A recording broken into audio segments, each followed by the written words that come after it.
Salam sejahtera, saudara yang kekasih. Kita akan masuk kepada topik berikut, mengakui dosa di dalam seri Aku Seorang Kristen. 1 Yohanes pasal yang pertama ayat 8 sampai 10. 1 Yohanes 1 8 sampai 10, demikian firman Tuhan. Jika kita berkata bahwa kita tidak berdosa, maka kita menipu diri kita sendiri dan kebenaran tidak ada di dalam kita. Jika kita mengaku dosa kita, maka Ia adalah setia dan adil, sehingga Ia akan mengampuni segala dosa kita dan menyucikan kita dari segala kejahatan. Jika kita berkata bahwa kita tidak ada berbuat dosa, maka kita membuat Dia menjadi pendusta dan firman-Nya tidak ada di dalam kita. Kesadaran akan dosa mendorong manusia untuk mengakui dosa-dosanya. Di dalam ayat ini Rasul Yohanes berbicara kepada orang-orang Kristen, artinya yang sudah bertobat, sudah jadi Kristen. Jadi pengakuan hanya muncul dari mulut orang yang percaya. Namun jangan lupa saudara, ketika seorang sadar dirinya berdosa, dia sudah berpindah dari satu kehidupan yang lama kepada kehidupan yang baru. Dia sudah menjadi orang yang percaya. Itu sebab pengakuan yang pertama itu, yaitu pengakuan akan dosa itu, sangat indah. Tetapi manusia bisa jatuh lagi kan? Itu sebab perlu diingatkan kembali, supaya mengakui dosanya di hadapan Tuhan. Supaya jangan dia terperangkap di dalam kesalahan.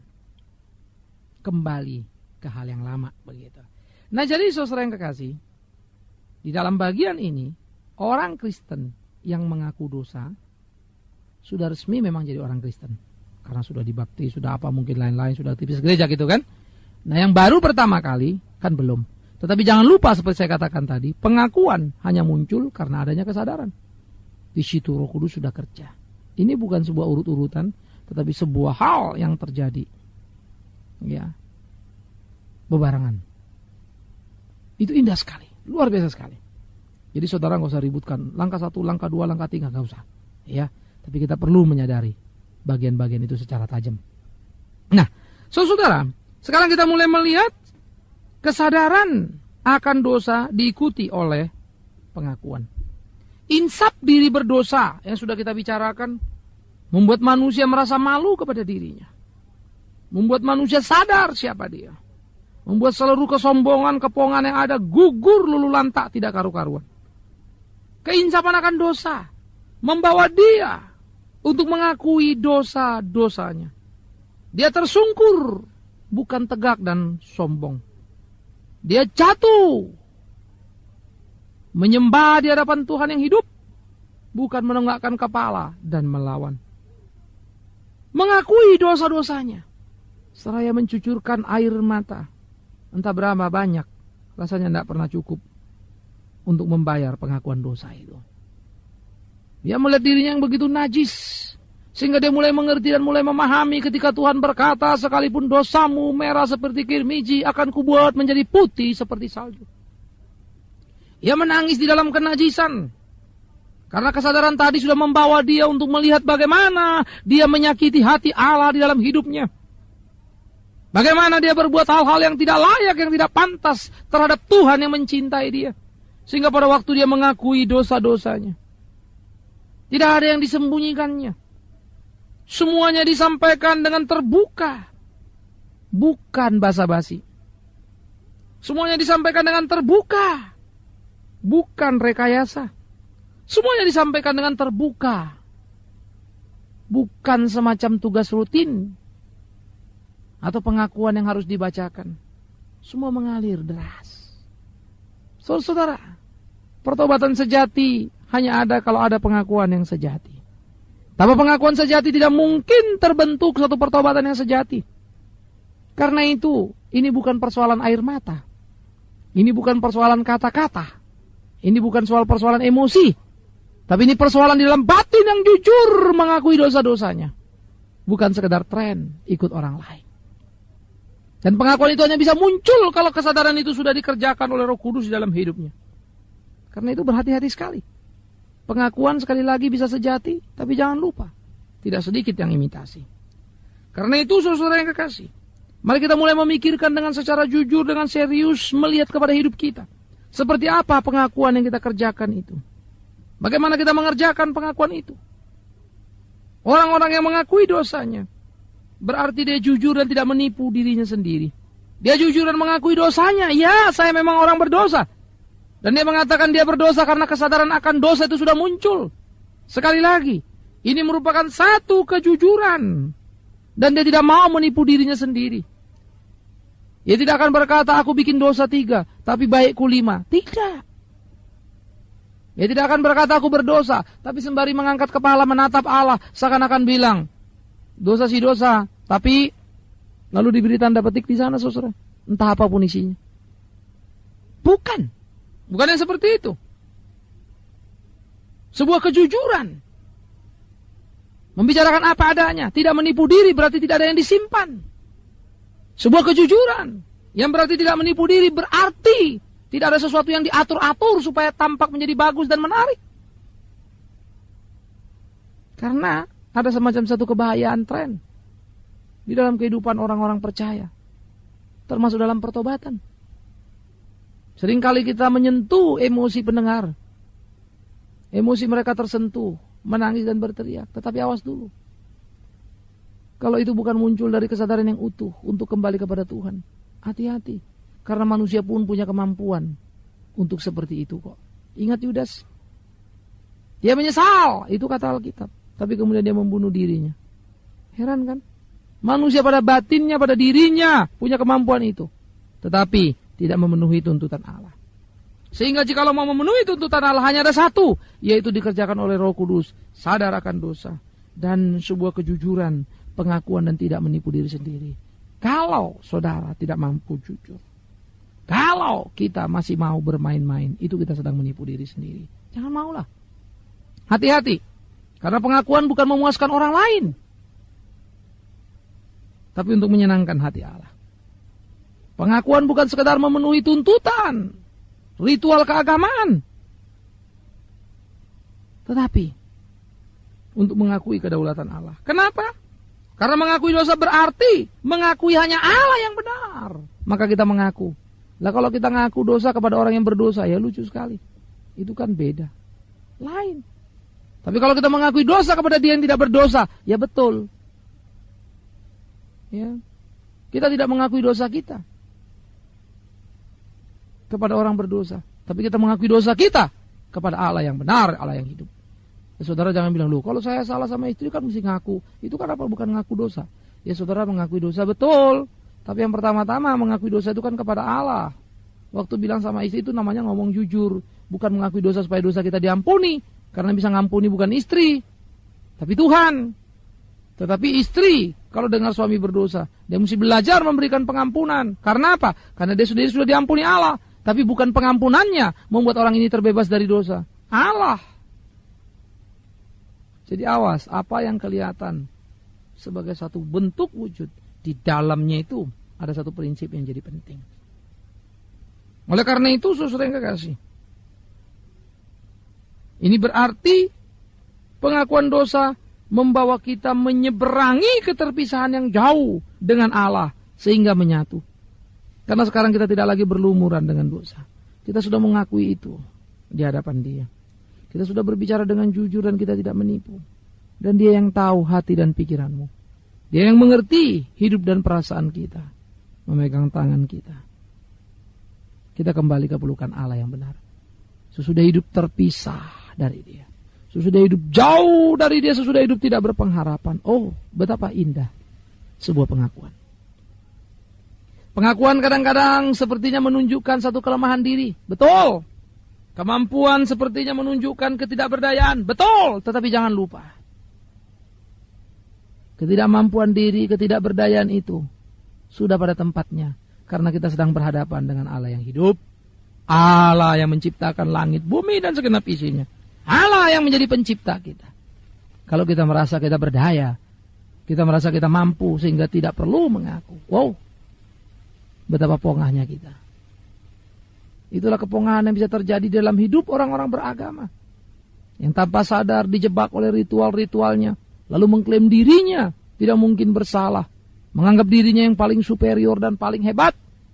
Sehingga tidak lagi pernah menaikkan pengakuan dosanya, kecuali mau menjadi perantara bagi orang lain yang mau mengaku dosa. Seakan-akan dia sudah tiba pada tingkat yang hebat. Hati-hati, saudara. Kita selalu terancam. Anda yang sudah jadi Kristen lama pun bisa terjebak masuk dalam pengakuan dosa rutin. Kita lakukan di gereja, kita ulangi kembali dalam kehidupan bekerja. Kita ulangkan lagi ngomong di gereja, kita lakukan lagi dosa dalam keluarga. Kita ngaku lagi dosa di gereja, kita kerjakan lagi dan menyakitkan hati Allah. Terus berputar. Dan itulah yang kita lakukan hari lepas ke hari. Itulah warna-warni hidup kita. Sangat mengerikan. Karena itu saudara yang kekasih, mari kita dengan jujur mengakui dosa kita sebagai titik awal persekutuan dengan Allah. Titik kemenangan yang penting di dalam hidup orang percaya. Itu satu bagian yang sangat luar biasa. Jangan sampai momentum itu hilang, dicuri hanya karena memori kesombongan di waktu yang lampau. Dicuri oleh si jahat itu kembali. Hanya karena kepongahan-kepongahan kita sebagai satu pribadi. Mungkin Anda pengusaha, orang terkenal dan seterusnya, sehingga Anda rasa risih untuk mengakui dosa. Oh, saudara-saudara, maaf. Tidak ada kita yang terlalu kaya di hadapan Allah. Tidak ada kita terlalu populer di hadapan Allah. Tidak ada di antara kita yang sangat berkuasa atau cukup berkuasa di hadapan Allah. Semuanya bukan apa-apa. Oleh karena itulah pengakuan dosa. Itu berarti kita hidup sungguh. Itu berarti kita sudah memasuki satu pengharapan yang baru. Itu berarti kita sudah berpindah. Itu berarti kita sudah mengatakan, Tuhan, jadilah Tuhan di dalam hidupku. Pengakuan dosa menjadi sesuatu kekuatan. Pengakuan dosa yang menolong kita, membawa kita kembali kepada Allah. Ingatlah bahwa pengakuan dosa itu adalah satu cermin kesadaran diri yang utuh. Karena yang diakui tentu apa yang diketahui tentang diri, kan? Maka ketika melihat diri begitu kotor, najis, hitam, gak karu-karuan, tetapi sekarang dia ngaku, ya Tuhan betul aku begitu, padahal kemarin tidak. Sekarang dia mengaku padahal selama ini merasa diri yang paling hebat, paling super, paling luar biasa, paling dibutuhkan dan paling yang lain. Sekarang dia mengakui. Bukankah itu sebuah cermin kesadaran diri? Cermin yang sangat diperlukan. Cermin akan membuat seorang menjadi bijaksana di dalam hidupnya. Karena dia menyadari siapa dirinya. Pengakuan dosa juga berarti sebuah cermin kerendahan hati. Karena dia tidak lagi menempatkan diri pada tempat yang tinggi di atas segala-galanya. Tetapi dia mau di tempat yang paling bawah. Dia rela menghinakan dirinya untuk mendapat kemuliaan dari Allah. Dengan rendah hati. Karena dia menyadari keberdosaan yang seharusnya membuat dia bukan apa-apa dan binasa, tetapi sekarang dipersatukan dan dipersekutukan dengan Allah. Kalau gini, saudara-saudara, bagaimana kita bisa merasa diri kita ini terlalu hebat dan luar biasa, bukan? Bagaimana kita merasa bahwa kita punya hak untuk mengatur Allah? Nggak mungkin. Itu sebab pengakuan akan dosa dari seorang yang bertobat akan membawa dia kepada tahap-tahap berikut di dalam kehidupannya. Untuk makin mengerti kehendak Allah, makin rendah hatinya. Makin mengerti kehendak Allah, dia pasrahkan hidupnya. Makin mengerti kehendak Allah, nanti dia nggak takut lagi mati. Pengakuan dosa, sebuah cerminan kerendahan hati. Pengakuan dosa juga merupakan satu cerminan pengakuan yang sejati itu sendiri. Karena pengakuan, sekali lagi, bukanlah sebuah pengakuan yang diatur-atur sebagaimana sebuah kesadaran.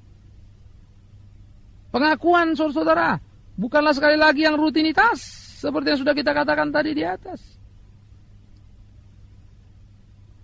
Kenapa ngaku? Seperti orang lain mengaku. Aku juga ikut ngaku dosa. Kenapa mengaku dosa? Oh iya, supaya aku kelihatannya baik. Itu namanya merendahkan dirimu, tapi meninggikan mutumu. Kau rendahkan dirimu, sepertinya kau mengakui dosamu. Tapi kau berharap orang memujimu. Dia itu mau lo ngakuin dosanya. Wow, bahaya sekali. pengakuan dosanya sudah tidak selesai, malah nambah dosa yang baru, saudara. Hati-hati. Ya. Sehingga pengakuan dosa bukan sesuatu perangkap lagi. Tragedi yang sangat mengerikan dalam pengakuan dosa adalah ketika kita mengakui dosa kita, habis itu justru kita bikin dosa yang baru. Kalau gini, yang ada sudah tidak dikurangi, stok malah ditambah. Kira-kira gitu ya. Dan itu bisa sangat potensial terjadi dalam hidup kita. Karena itu saudara, biar kita jujur di hadapan Tuhan lah.